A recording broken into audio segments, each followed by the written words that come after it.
So today we're talking about speed training and we're going to go into the weeds a little bit. So hold on to your hats. If you get confused, send me a message.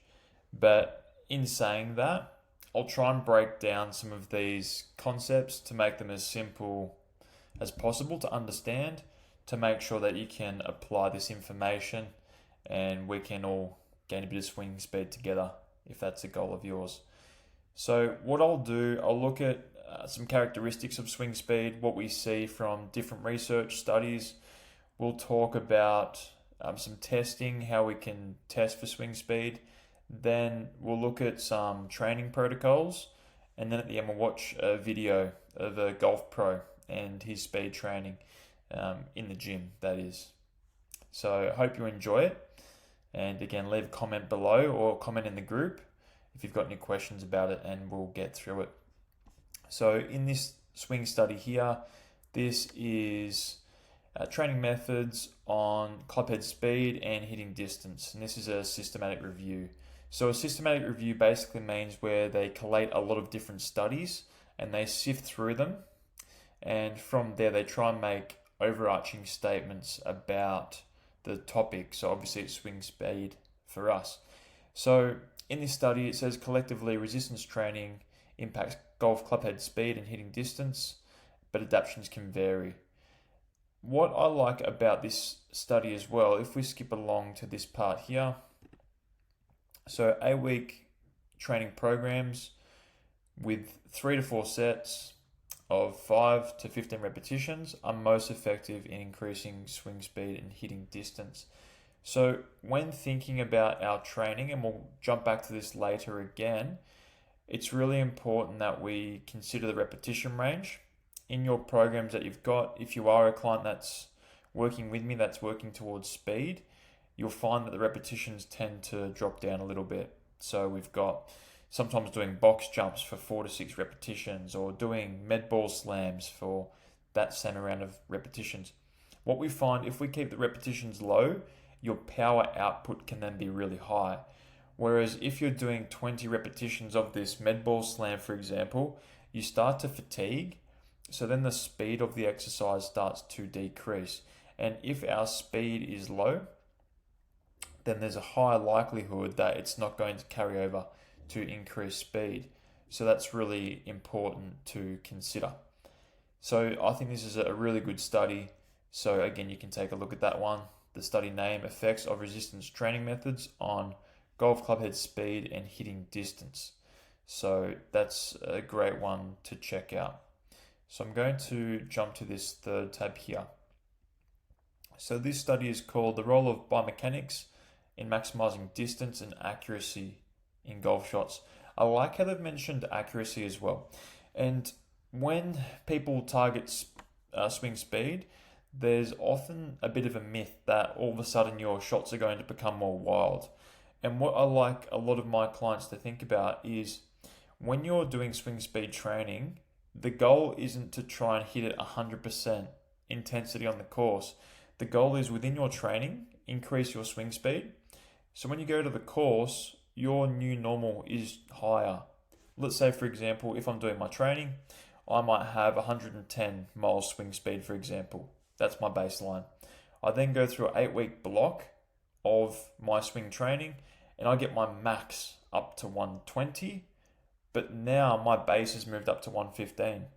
So then I can go back to the course and swing it at 115, but I know I've got 120 in the tank. I don't want any of you to go to the course and try and rip it 100% every shot, because that's going to obviously affect how many fairways you hit, strike accuracy, etc. But when you increase your swing speed, what typically happens is mechanics start to improve.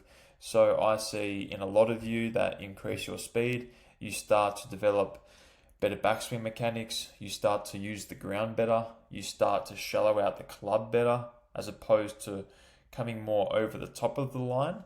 So I love to see that. And what tends to happen is you tend to get these nicer shots. In my own experience and some of your experiences as well, you typically start to hit it straighter. So that's a byproduct of having better mechanics as well.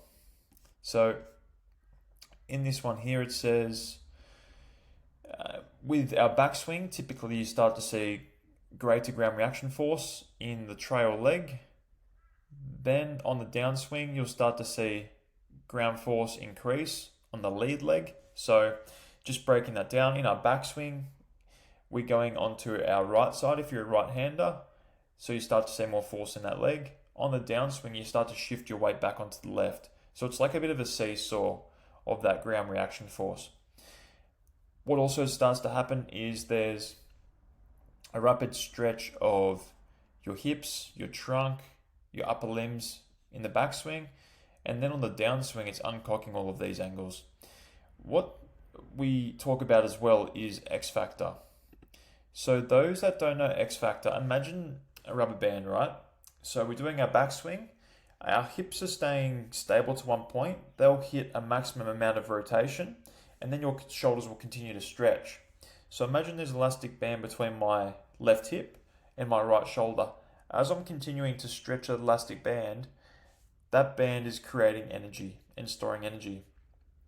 Then on my transition on my downswing, my left hip is then going to start to turn as my shoulder's now staying stable. So I'm starting to stretch that band again. So there's like a cross pattern between my right shoulder and my left hip. So that's our X. So if we can create more of a stretch, that X factor, typically we can get some speed increases there as well. So that's another important point to note. And that's where good mobility starts to come into it, and also good coordination of the movement. Because not necessarily having good flexibility means you're going to do this. You need to start to work on your patterns and how that all blends in. So I like this point here as well. So physical conditioning will help you recruit the muscles in the correct sequence to the optimum effect. Make sure to remember that. And I'll say it again. Physical conditioning will help to recruit the muscles in the correct sequence and to optimum effect. So if physically you're struggling with movement, your stability in your legs, your balance, it's going to be harder to increase your maximum swing output. So I'd like to really remember that. And so also if I go down here further, so consistent patterns of shoulder and wrist movements and temporal patterning result in successful chip shots. So that's also just blending through the short game as well. So if we can get better patterns in our long game, that can sometimes bleed into our short game as well. Very different swings, but I thought I'd just make a note of that there. So let's talk about grip strength here. So we're going to talk about some predictors of speed here. Let's talk about grip strength. So what you're going to see here is a table and the grip strength of male tour players, male long drive competitors, amateurs, and then we've got amateur males and females. This is published by Super Speed Golf. They obviously make the speed products and do a great job with the research they publish as well. This is in kilograms, but what we're going to see here is we'll just stick to lead hand here, just for the sake of making this easy for those that are listening.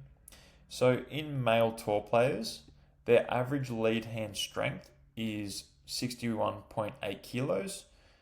And in long drive competitors, this is 84 kilos. So that's a big jump, right? Let's call it 22 kilos roughly. When we then go to amateurs, this is 40 kilos. This is amateurs combined, so both males and females. So that is a big decrease in grip strength. So why is grip strength important?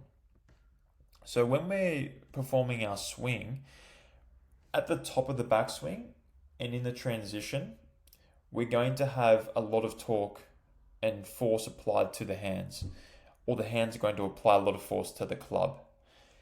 What then needs to happen is you need to have really good control of that golf club. Otherwise, subconsciously, if you can't control that force of the club, you're obviously going to let it go. So sometimes your grip strength can be a reason why you're not able to hit it further, which is funny, right? People think about leg strength and and speed of the body and flexibility. And yes, these are all important components, but we can't ignore what's holding on to the club, the hands. I remember I was listening to something and they were talking about the importance of different training and speed, right? And the person on the podcast, I think it was Sean Foley, he said, if I tied up your hands so you couldn't hinge your wrists, how fast could you swing the club? And when you think about it, it has a huge component. So without that wrist and hand mechanical action, you're going to really struggle. So I hope that makes sense. So I'm just going to highlight this topic here. And this is pretty well what I just touched on. So it was a study by J.P. Ramey, showed that maximum grip pressure a player will use occurs in the transition of the swing. So again, as you start to go between your backswing and your downswing, that's where a lot of the force is applied. So then they go on to say that it's pretty consistent, showing maximum dynamic pressure of about 32 to 35 kilos is applied to the grip. So going back to the average strength, so up here we've got females with 27 kilos, amateur males 42 kilos. So if we've got 35 kilos applied to the club, you can tell us subconsciously that might want to speed you down because you don't want to let go of that club. Whereas for a long speed player, they've got 84 kilos of grip strength, then obviously they're going to feel pretty free holding onto that club. So Super Speed, they've got a speed product, so they've got their grip strengthening device. So I haven't had anyone personally in my space that's used it. They've published some research how clients get pretty good results. I think they've got 5% change from what they're writing here by using their fat grips. But what I like to say to a lot of my clients is by lifting heavier weights, so doing compound lifts, by doing medicine ball throws, you'll start to gain strength and power in your wrists quite naturally. So by doing heavier lifts, you're going to need to hold on to the bar or the ball or the band, etc. So I hope that makes sense. I just want to make a point as well about the swing speed here. So when we're talking about speed again, we need to make sure that our mechanics aren't going to be hugely affected. So in this study, we'll go back up here to reference the author, determine an effective golf swing by swing speed and impact precision tests. So let's go back to where we started. And I'd just like to reference the research article. So firstly, you can find it for yourself. And then secondly, hopefully that the authors get what they want out of it as well. Hopefully you go there, you see the author's name, and they get obviously some exposure too, because they do a great job. So what we've got here is the concepts of the least amount of shift distance of the rotational center point and the motion sequence of the vertical peak force on the left foot before impact can clearly illustrate the key for precise impact and fast swing skills. So let's break this down a little bit. That sounds quite confusing, right? So what we're trying to understand here is when you're moving, so when you're creating your backswing, we don't want you shifting a whole lot off the ball because that's going to affect your strike patterns unless you can sequence that up. So while we're trying to rotate, it's trying to make sure that we are keeping centered. And I say centered with my fingers up here because there will be some natural sway off the ball, but we're not going to the maximum extent, right? Because if we shift 10 inches off the ball, we have to come back 10 inches this way to get back to where we started, plus go towards the ball as well. So a lot of good players will start to shift their pelvis 5 degrees or more forward on that downswing. So that's quite important. Just remember this when you're doing your speed training, not to have a huge shift away. I thought that was important to note. So I'm just going to skip a couple of tabs here. So this is a study done by Sasho MacKenzie. And a lot of you might know Sasho. He's a golf biomechanist, has worked with a lot of the best players in the world. He notably worked with Matt Fitzpatrick as well as he was doing his swing speed journey, and he owns the Stack product. So a lot of you in the group use the Stack currently. It's a great tool. It's got a very intuitive app. I haven't used it myself, but a lot of you have commented on how much you enjoy it, and the progress is obviously the best sign of success with it. So definitely give it a look if you want to optimize your swing speed. So let's go down to what Sasho's got to say here. I like the way he summarizes his research. If you have a look here, there's a huge amount of data and analytics. It is crazy, but I like how we can try and break it down too. And so the study name, is How Amateur Golfers Deliver Energy to the Driver. So that's an easy one to type into Google and find. So let's go back to our highlighted part here. So the results of regression of clubhead speed with 4 factors that comprise the work done on the club by a golfer demonstrated that average force along the hand path predicted 92% of the variability of clubhead speed. So this basically says the force we can apply on the path of the swing dictates 92% of the variability of club speed. So that is huge, right? And there's a lot of different things that go into producing that force along the hand path. So we'll talk about that as well. The second part is the hand path length also had contributions here. So the hand path length is obviously how far we can take the club back. If you think about long drivers, they lift up their hands really high. So that's basically taking their hands super far away from the ball. Whereas if you had a John Rahm swing, his hand path isn't that long. So that's going to be another predictor of speed as well. So when we look about that, we're looking a lot to do with flexibility, how the body moves, what positions you're getting your hands to at the top. Whereas the first mention, so the force along the hand path is slightly different, and we'll dig into this a little bit more.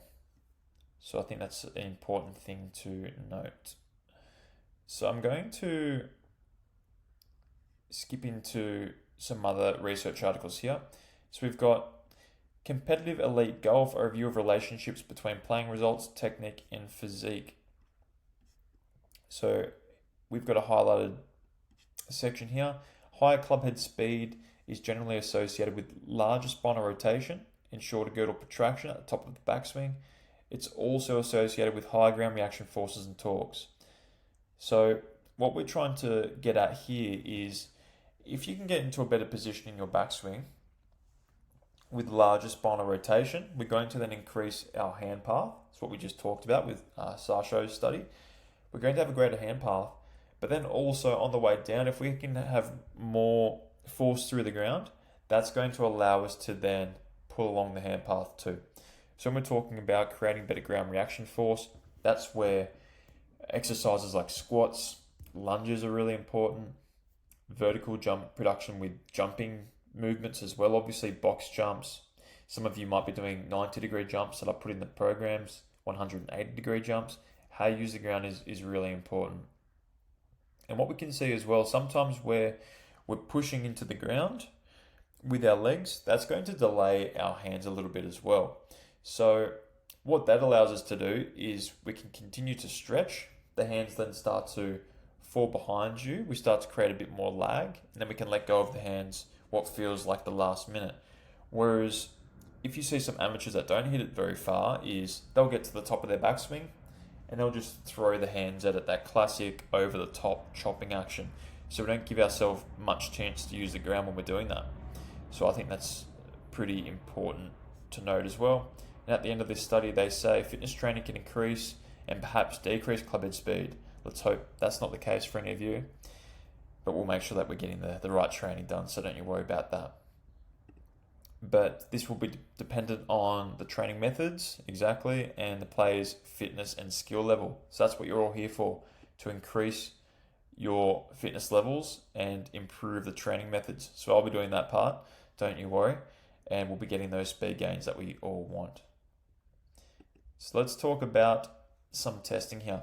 So you guys might know TPI, Titleist Performance Institute. They put out a lot of great research, and this article was written by Chris Finn. So we're talking about testing and predictors of clubhead speed here, and they did a number of tests. So they have the shot put, right hand and left hand. They've got a seated chest pass. This is throwing a medicine ball, and also a vertical jump. With these shot put tests, the medicine ball tests, they're doing it with a 4 kilo weight for males and a 3 kilo for females. So, pardon me, 6 pounds. There we go. And with this testing, they then start to develop, obviously, some correlations.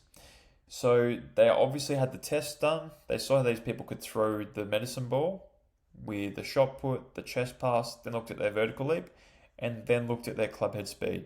And they said, okay, from these people, in the tests that they performed well in, and they had clubhead speed, what can we pull from that in data? So with the right hand shot put of the med ball, there was a correlation of 0.2. So this is very strong. 1 is a perfect correlation. So let's say, for example, if you had a really good shot put throw, this means there's a high likelihood your swing speed is going to be high, just based off this testing, right? Then the left hand shot put had a really strong correlation as well of 0.8, the chest pass 0.8, and also your vertical jump 0.6. So these are all good relationships with swing speed.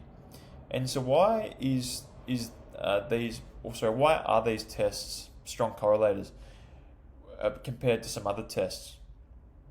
So again, when we're talking about pulling the arms down on that club path on the way down, we've got our chest muscles that are working really hard, our lat muscles are working really hard, obliques, and a lot of these muscles we're using with these shot put tests. As you imagine, when you're trying to throw a ball as far as you can, we're coiling, we're stretching, and then we're quickly firing this ball away, which is very similar to how the golf swing works, right?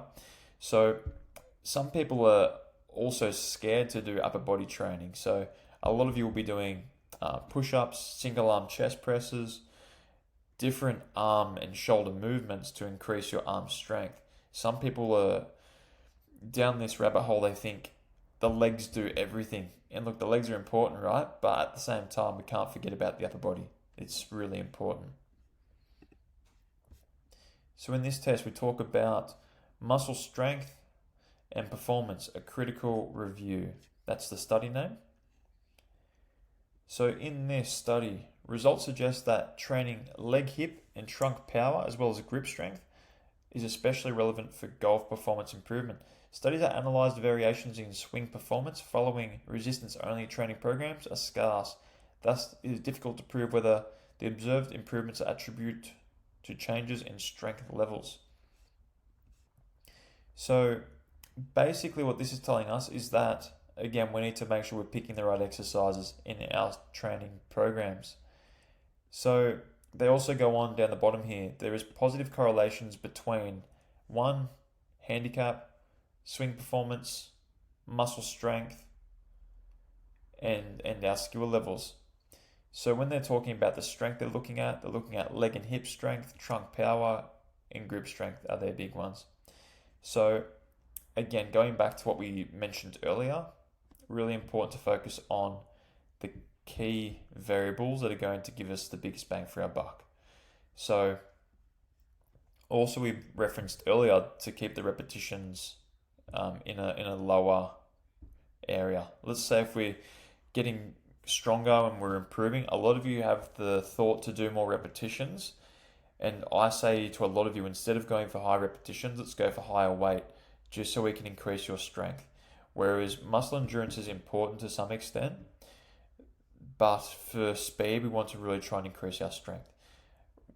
When we're looking at the cardio system, that's when we're looking more at muscle endurance. So in that instance, we'll be getting you to do either jogging or cycling or rowing, for example. So really important that we keep those repetition ranges quite low. This is just another study here So effects of resistance training methods on golf clubhead speed and hitting distance, a systematic review. So we're talking about using a combination of non-specific and golf-specific training seems to enhance golf performance more than non-specific strength training. So I like how in this area they talk about specific and non-specific golf training. So specific golf training might be doing a banded chop that looks like a golf swing. So it looks really cool, right? And I'm sure someone at the gym can say, oh, that must be a golfer. That looks like a golf move. But it's really important to also train like a general athlete. So squats, jumps, push-ups. Because a lot of these movements are going to target a lot of muscles. These compound lifts target a huge area around the body. It's going to help you generally be stronger. It's going to increase your growth hormone levels by doing these bigger lifts as well. So it's really important to note. If we're just doing these really basic, very specific golf exercises, then you're not going to get the progress that you want. So we need to try and push the boundary there a little bit. So let's go into now a nice study. This is by Alex Elhert. So he puts out a lot of good stuff on Instagram. I think he's based in America. Apologies if you're not, Alex. So we're talking about here how clubhead speed is formed, right? So if you're going to look at one thing today and remember it, remember this part. Feel free to take a screenshot, but I think this is really cool. So we've got at the top here our increased clubhead speed, but where does it all come from, right? So down the bottom here, he's got specific training, strength training, ballistic and plyometric training. We then start to get adaptations, so increased strength, increased power, and increased flexibility. From there, we start to have these potential for changed swing mechanics, right? Our swing starts to change, our torso rotation, our hip rotation starts to change, our force potential changes. Then we've got increased force, increased displacement over time, and then our clubhead speed improves. Pretty simple, right? But this is a really good breakdown of how it all works. When we're looking at our training, this is what we're doing. We're doing our strength training, our plyometrics, our speed work, and then it flows up this chart. So again, if this confuses you, feel free to reach out. There's a lot of big words in here, but essentially we want our training to flow through to better swing mechanics, basically better ways our muscles are working, for lack of a better term, or more efficient ways our muscles are working. And then we want that to flow into the golf swing too.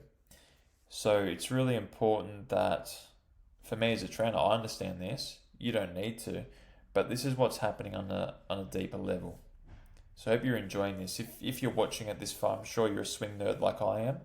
So reach out if that doesn't make sense, like I mentioned before. So in this part here, we're talking about speed training and how it works. So again, if you've got the stack system, super speed golf, any of these swing products, this is again going to target you. So what happens is we've got our speed training at the top here. We've got our intent, our self-organization when you're doing it. We then start to see a speed increase. We overload it again. And from this, we start to get better swing sequencing. We get increased neural drive, so our fast twitch muscle fibers. And then we get decreased antagonist inhibition. So that's got to do with how the muscles of the opposing sides work. So an antagonist of a bicep curl is going to be our tricep. And that's basically what's happening in the golf swing, right? Some muscles are the primary movers and some are the antagonists. So they're the ones that have to relax while we're using our body to perform a certain action. Let's say, for example, if we're pushing into the ground really hard, we're using our quads, so the legs straightening. The antagonist in this position is going to be our hamstring. So how well can that hamstring relax? And that's actually quite important. And that plays a part in how the body slows down, because with speed training, there's a component of how fast can we go, but also the body, it's how far can we decelerate as well, because it's like having a race car without any brakes, right? if you can't control yourself, bad stuff tends to happen. So subconsciously, our body knows that. Alrighty, so we've covered quite a lot, and I don't want to bore you guys. I hope you are enjoying it so far. But now the good stuff. Let's have a look at some stuff that Bryson's doing in the gym. He's training with Steve Cook, who's a fitness online model, and they're training together. I'll skip to some of the parts and I'll just briefly comment on what they're doing as well, right? So before I get into it, on the screen here, you're going to see Bryson doing a classic hack squat. So again, this isn't golf specific, right? Well, not golf specific in commas.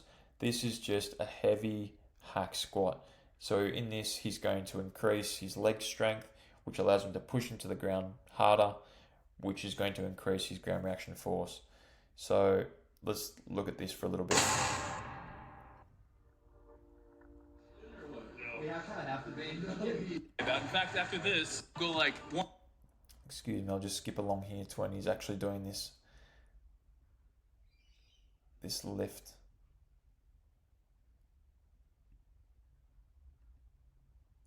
Here we go. We'll go to a squat.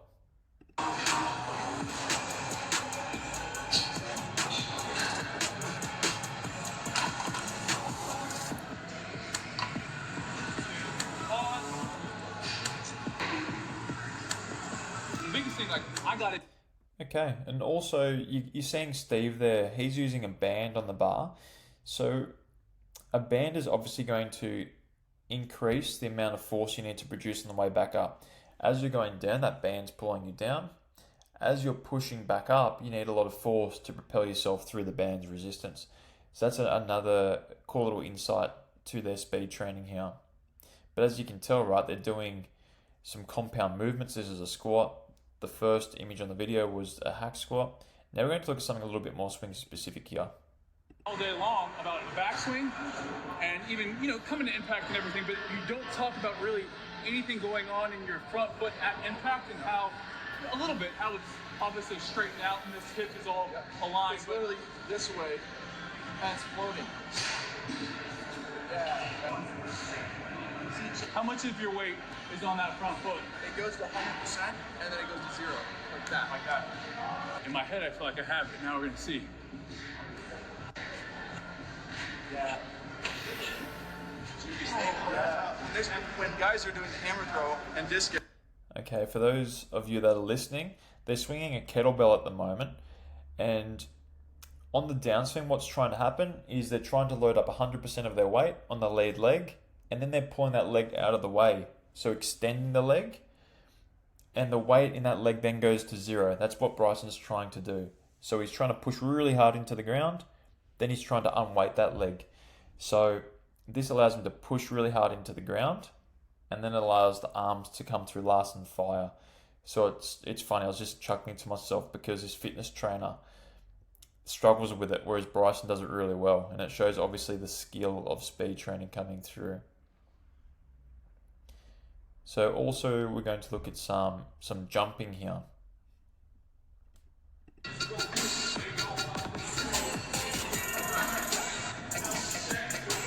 More I'm stretched here, more exposed by it. Okay, so jumping. Why is jumping important? So we call it force potentiation. So this is the speed that you can create force. If you're really strong, but you can't use it quickly, then it's going to hinder your speed to some extent. So by having really good speed of your force production, you'll be able to swing quicker. That's why jumping is important. There's a huge part where if you can land and then fire off quickly, that's going to go back into your neural system, and then it's going to allow your body to swing fast. If you're slow, like I said, it's going to limit how fast you can produce that force on the club. Then they're just having a bit of a chat there. But hopefully that was interesting, those insights there, and gave you some information about how people behind the scenes train. And also, if you jump onto YouTube or online somewhere, type in Bryson speed training, there's a lot of speed training of him hitting drivers using speed sticks, etc. But that's all really good stuff. But that concludes our chat today. If you have any questions, let me know. But in summary, get really mobile, get really strong, train your body in an athletic way, so with power and speed, and then we'll get you the results that you want. Have a great day, have a great weekend, and we'll chat next time.